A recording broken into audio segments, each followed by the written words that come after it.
Binge watch and learn on TRS Clips. What's up with the government? What are you guys thinking about in terms of the future of the country? And I'm going to give you a very rudimentary angle based on what I have learned through the podcast. Okay. The general consensus after speaking to like all the Indians that I've had on the show is that everyone feels like the current government is the government that should be there considering the world's current scenario. And the world is honestly in geopolitical turmoil suddenly. They say that there's decades where nothing happens, and then there's months where decades worth of things happen all together. And I feel that the last few years have been a series of months like that, where too much has happened. Now, in the present day scenario, we feel that the current government is exactly the government that should be there. That's the general consensus. Of course, you have your people who don't agree with this, okay, which is primarily urban elite. That's honestly what it is. That's true. And as a media professional, as a podcast, I'm not a journalist, I'm not educated to be a journalist. But as a media professional, I feel that if I am in this position of extracting information from people like yourself who are working with the government, extracting information from people maybe who criticize the government, I need to stay as centrist as possible, irrespective of what I am emotionally or what I am as a human. But I also feel even that side is pretty much centrist now for the sake of my job, because I think it's the ethical thing to do. What I have understood geopolitically is that when a country basically grows economically, when we become richer, you also become geopolitically more powerful. Yeah. Because our media and whatever our country's history is, has already kind of done the job for soft power. But when it comes to hard power, it's about money at the end of the day. And if we study success stories like China, first they became rich, then they became powerful. Now, please correct me if I'm wrong, sir. There's two ways to become rich. One is if you have resources like minerals within the country, and the government finds it and we start mining and exports increase and we make money through that. I know how rudimentary this is. And by the way, that is a dangerous way, because very often the large powers of the time will take an inordinate interest in your existence, as Iraq found out, for example. So trying to become rich on the basis of natural resources is a dangerous game. Okay. So I would say that ultimately the strength of an economy is based on having a much more widely based system. Obviously depends on the size of the country and so on. Yeah. See, when there's people like you in front of me, I get embarrassed to even talk so much, but it's my job as a podcaster to just give you youth context. Okay. The other angle is it true that if we have many more entrepreneurs in our country and many more businesses in the country, it'll directly impact the economy and make the country richer? Absolutely. So is the goal of the government to kind of sprout out a horde of new entrepreneurs? Absolutely. Okay. So let it be absolutely clear, and this is not what I'm just saying, this is what Finance Minister Nirmala Sitharamanji says, this is what Prime Minister Modi ji also is saying, and many other senior members of the government are saying. So is the following. The government's job is not to be running businesses. Our job is to create a climate which is stable enough in terms of inflation being under control, or the financial system being reasonably regulated, and also to provide you with the infrastructure, the physical infrastructure, the roads, airports, etc., to be able to do your own thing. So it's about ease of living, it's about ease of doing business, and so on. So basically make your life as easy as possible so that the next generation of entrepreneurs, innovators, thinkers, etc., can go and do their own thing without having to think about these nitty-gritties. Yeah. So this is the broad idea. It is getting easier. This I'm speaking as an entrepreneur, having done multiple businesses. It's progressively gotten easier over the years. Then good. That's great feedback, because this is what we're trying to do. Okay. So our job is to try and make it easier. Now, I'm not saying that we're getting it right every time. And there will be places where we are trying to help you, but actually we are not. All kinds of things may be happening all the time. And something may help one bunch of people, may make it difficult for another bunch of people. So we are making trade-offs all the time. But the idea here is not that the government should be in the business of doing government, except where there is a market failure. For some reason, entrepreneurship doesn't sprout up in that area or doesn't deliver the goods, then yes, there is to be a government intervention. But otherwise, we believe that the energy of India has to come bottom up. It is not top down. And our job is to create the space. So since I'm not a big cricket fan, but many Indians understand cricket. So I will explain it in cricket terms. The government is BCCI. Okay. It's a job of BCCI to create the match organize the match, make sure the field is there, that the TV rights have been sold, the tickets have been sold, 2 umpires have been sent there to make sure. But it is not the job of BCCI to play the match. It's the job of the players to play the match. The entrepreneurs and the workforce. Absolutely. So our job is to make sure here are the rules, here is the field, here are 2 umpires, but the actual match is played by the players. So the same way in the economy, the job of the government is to create the infrastructure, organize for regulators, etc., which is the umpires, create the set of rules, and then the players are the workers, the entrepreneurs, all the other professionals, basically the entire farmers, whoever is there. Okay. Again, after a lot of probing on this show, I figured that education is actually the goal. When you're talking about bottom up.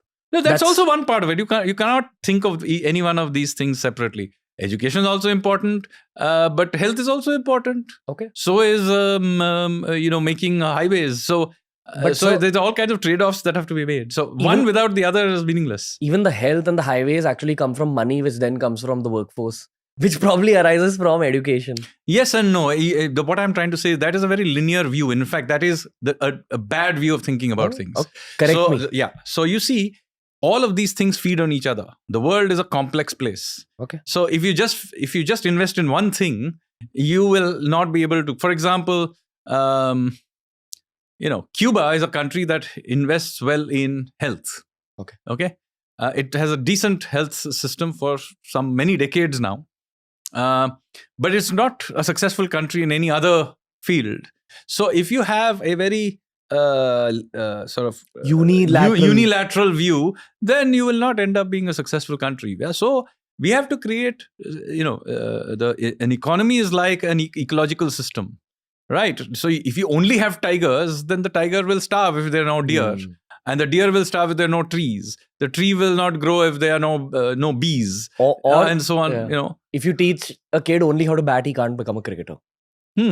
Same logic. So you cannot just invest in one thing. And in fact, going back to your very first question, which was about what is economics, this is what economics is about. It's about these trade-offs. And of course, every little bit thinks that they are the most important thing going. So the academics think education is the only important thing. The doctors think health is the only important thing. The airlines think civil aviation is the only important thing. Capitalists think money everybody thinks something. Bankers think the money is the only important thing. But in fact, all of them are important. And the game is about balancing their requirements and keeping the thing going. Damn. Okay. One of the protocols about the show that I didn't tell you, I don't know why I forgot to tell you this, was that I encourage you to disagree with me and correct me on points.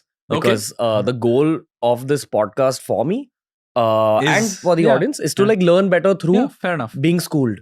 So school me, sir. So you now understood what we are trying to do. So now the thing is, if it's about balancing all of these different uses, how do you go about it? Okay. So one way is to have a bunch of wise men sitting in something called Planning Commission telling you how this whole thing is supposed to be run. This was the mindset that we had before 1991 reforms. That there were all these wise men sitting in Planning Commission in Delhi who could plan the economy. So that is why that was the socialist system. A more strong version of that was done in the Soviet Union, where the Communist Party decided how everybody ate, slept, did everything else. So that's one way of doing it. The other way of doing it is allowing a mixture of things. And yet another way is that allow purely the markets to decide. So whoever has the money decides. Now, the way we think about it is that we got rid of the Planning Commission precisely because we came to the conclusion that there were no such thing as wise men who knew everything about everything. So Planning Commission was shut down. It was set up with a somewhat different institution called Niti Aayog, which is a policy think tank. Now what happens is we allow basically the economy to generate various ideas, entrepreneurship, etc. And the market by and large decides how things will evolve. What do you mean by that? That it means supposing you have a whole bunch of people. They decide that, look, I can create the next big thing in smartphones. So 5 different companies, entrepreneurs try to create different kinds of smartphones. Now, some succeed, some fail. That is decided by whom? That is decided by the market, i.e. by consumers deciding what is good and bad. Now, that doesn't mean the government has no role in this. The government still has to auction airwaves and other things. It may have to provide some supporting infrastructure in some areas and so on. So there is a role for government in this, but it is not to go out there and design the cell phone. So this is why systems that allow for this to happen have historically proved to be vastly superior than top-down systems where wise men decide where to go. The reason for that is it allows for creativity happening at multiple levels in unpredictable ways, because the world cannot be predicted. So you allow all kinds of things to happen. Some succeed, some fail. And then here comes the tricky part. Some part of it will always fail. That is the whole point. If you're allowing a whole bunch of people to take all kinds of risk means that some part of it is going to fail. And how an economy deals with this churn is an important part of this. So this is the reason we have something called the Insolvency and Bankruptcy Code. So just because you failed is not a bad thing. You tried, another guy tried, his product was better or for whatever reason succeeded, yours didn't, your company shuts down. It doesn't make you a bad person. Failure is not a bad thing. Therefore, somebody going bankrupt does not mean he's a bad guy. In fact, he's an important part of that churning process. So till 2016, we did not have a proper insolvency and bankruptcy system.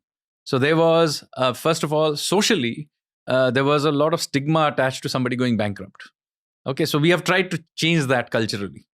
Secondly, we've created a process. You go bankrupt, take your company into the bankruptcy process, you leave, the company goes bankrupt, they pays whatever has to be done to the creditors, and that person can go back and set up another company and may fail again. It's okay. So this is a very different cultural change than the old system of, bureaucrats deciding where the world should go and tells everybody gyan how it should pan out. This is a much more fluid, messier system as well. But to give you an sort of live example of what I'm talking about, Jet Airways was the largest private airline in the country. 2 or 3 years ago, it failed. It shut down. It disappeared. Done. However, has the civil aviation sector in India become worse? No. The other companies expanded out very quickly. New airlines like CASA, etc. have come in. Vistara has become big. Meanwhile, we have also privatized Air India. So this sector is continuously churning. But your experience as a user of civil aviation, I'm assuming, has continued to be good or probably even improved. So you can see a system that is churning, messy as it may look for individual parts. The system as a whole actually is healthier as a result of allowing these failed companies to keep dying out and new ones to come. Now, this system, by the way, is a system that was pioneered to some extent by the US. The US is the result of this kind of capitalism. But there is one sector, interestingly, where they don't allow this churn to happen. And that happens to be, interestingly, their internal civil aviation market. It's aviation. Aviation. So the airlines industry, in domestic airlines industry of the US is ironically not a sector where this creative destruction happens, even though they claim to allow it as a general principle. Now, the result of this is for all to see. If any of you have ever been to the US, you will find that they have terrible domestic airlines. I mean, they're really pathetic. I mean, even the worst Indian airline is better than their best. Why does this happen? Because they don't allow this creative destruction thing to happen. Whereas we are allowing this creative destruction to happen. Good guys are coming, bad guys are going. This is, and every time somebody goes bust, you will hear, oh my God, so many jobs went. Yes, at that point in time, it is hard. And that's why there is a temptation to try and go back to some sort of a top-down control model. But except under extreme circumstances, you should allow this to happen. Break away a little bit. It's the honor of my life to get to learn from people like you. And, I'm sure the audience is feeling the same right now. So the depth to which we've reached the podcast, let's continue here. So okay. Talk at like this level. Okay. And I'm going to ask you very silly questions, which I hear at house parties. Okay. I think I represent that audience. Go for it. All right. Lots of startups want to incorporate in Singapore and Dubai rather than incorporating here, because a lot of them eventually, like the entrepreneurs, want to sell off the startups to bigger companies. And usually you have to pay a lot of tax when you sell off your startup if it's incorporated in India. So it's a very active conversation in the entire startup ecosystem of India. Yeah. I'm sure the government is aware of this. Absolutely. Specifically for the world of startups, what's up? And a startup I run, it's a meditation app. We're a part of the whole Startup India thing, and it's been extremely helpful. And I highly recommend founders to look into what the government is doing. But I'll actually let you shed some light. So first of all, the business of startups wanting to sell out is a perfectly fine thing. I mean, that's part of the creative destruction I talked about. This is perfectly fine. The question is, your point is, why do Indian startups need to go abroad to do it? They should be able to do it here. That's your main point. Yeah. And we absolutely agree. We should be able to do it here. We keep trying to fix things along the way. This is a bit of a race, to be fair. And so you have to understand Singapore, Dubai, etc. are competing with us. They're formidable competitors. So when we get to some stage, they have moved on and so on. But we need to get our act together. I'm not denying the fact that this is a game that whether it's the tax officials or the officials who are looking at in MCA on regulations, etc. We have dramatically improved from where we used to be. But we get feedback all the time, and we are also competitors. Don't worry, we will compete. Okay, cool. So these are playlists made especially for you. We've tailor-made learning experiences for you. DRS Clips.